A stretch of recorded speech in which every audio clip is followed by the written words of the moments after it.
Hello, my name is Addy Lipson, and this is a presentation on ethical dilemmas and multinational disputes. Table of contents here, we are going to be talking about cross-border and international disputes, looking at some of their similarities and differences, and we're going to do an overview of ethical standards and some real-world examples of when those standards are broken, ending with some references. So, what are cross border and international disputes? Essentially, they are disputes between nations. While some disputes are between a landlord and a tenant, cross border and international disputes are disputes between, Australia and New Zealand. They are highly publicized because there are several people involved, and also these disputes have very large global impacts on other countries. They're also, because of all of these reasons, extremely high stakes. So the conversations are sensitive, the material is all sensitive because these can have very large impacts on entire populations.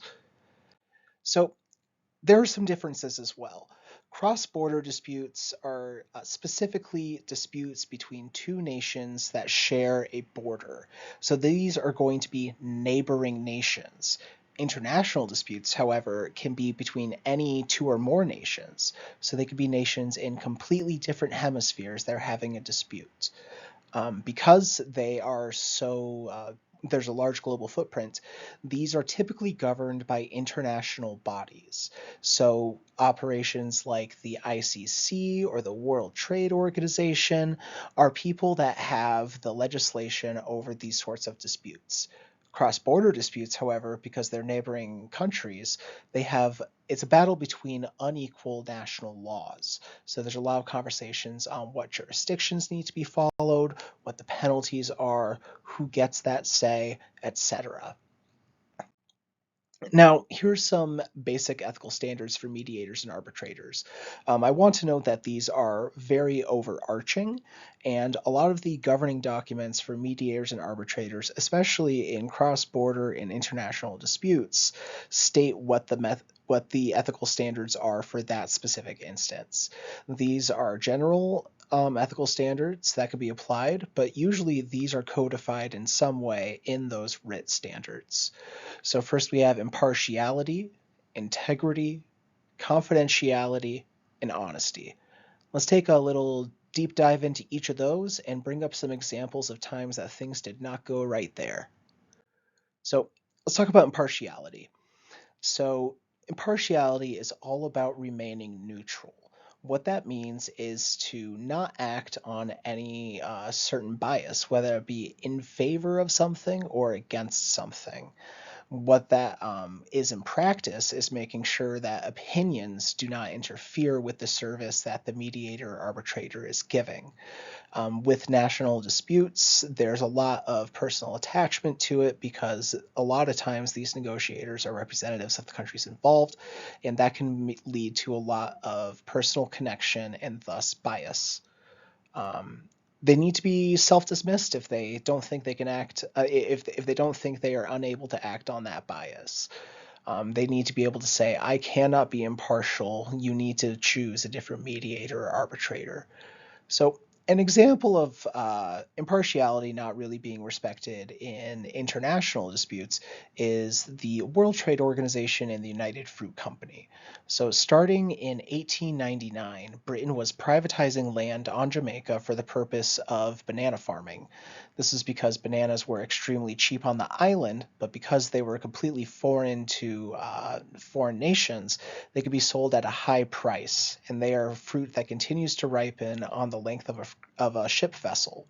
So throughout all of the 1900s, Britain had started adding more and more privatized land to Jamaica, making things harder for Jamaica through their participation in the World Trade Organization. They had this personal goal, but through Britain's participation in the World Trade Organization, they were able to instill hard tariffs on anything going to Jamaica that was using US dollars.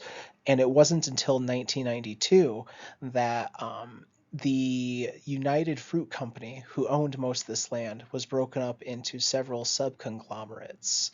This has had very large economic impacts for the people of Jamaica, and the loans that Jamaica took out from the World Trade Organization are now unpayable because of how the United Fruit Company was able to ravage that economy. Let's talk about integrity. So you need to be a trusted source. What this means is to disclose the extent of decision making abilities, being able to say, okay, this is what I can do, this is what I cannot do, this is what I will do, this is what I will not do.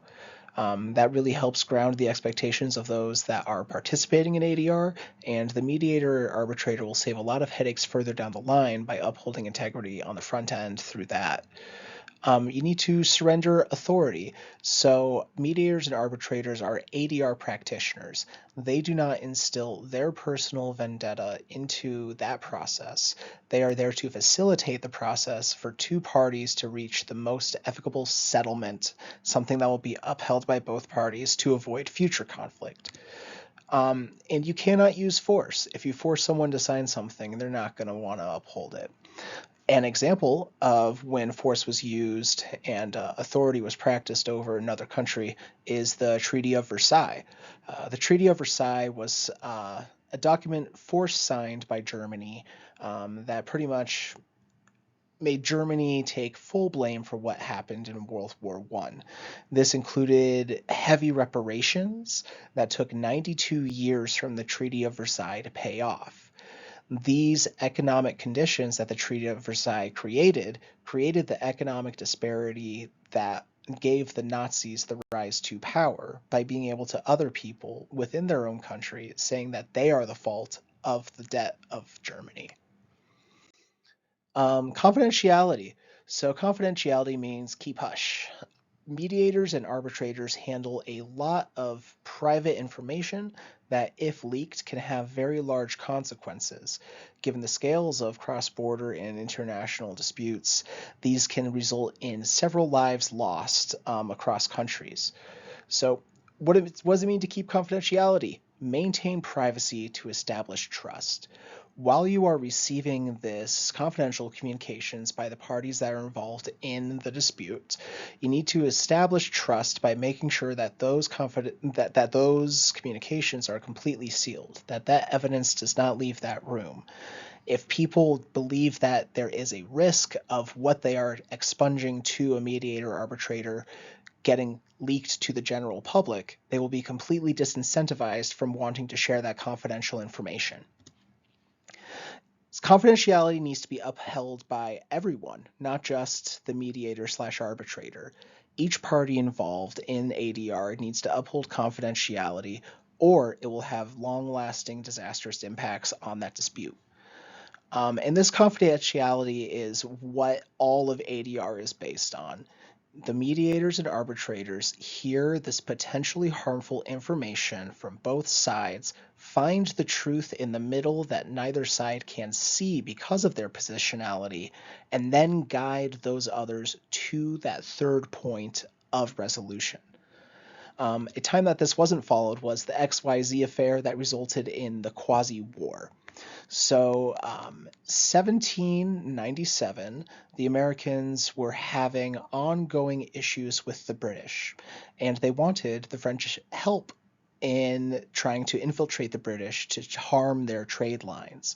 The French, the French representatives that were noted in the document as X, Y, and Z had asked for bribes, at which point the Americans were not interested at all.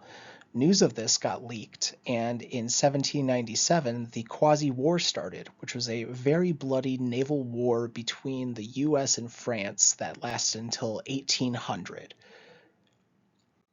And last but not least, we'll talk about honesty.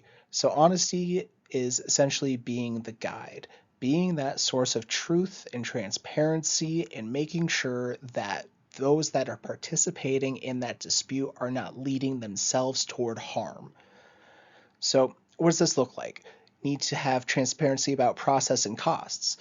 The beauty of ADR is that, unlike litigation, the steps in ADR are completely fluid. So the mediator or arbitrator needs to be transparent about what steps would be required for this specific instance to reach a settlement. Those costs associated with those processes also need to be completely transparent up front, because if parties are blindsided by costs, they will be disincentivized from participating in ADR in the future, and those that are connected to them will be disincentivized as well. You need to share the extent of applicable knowledge and experience.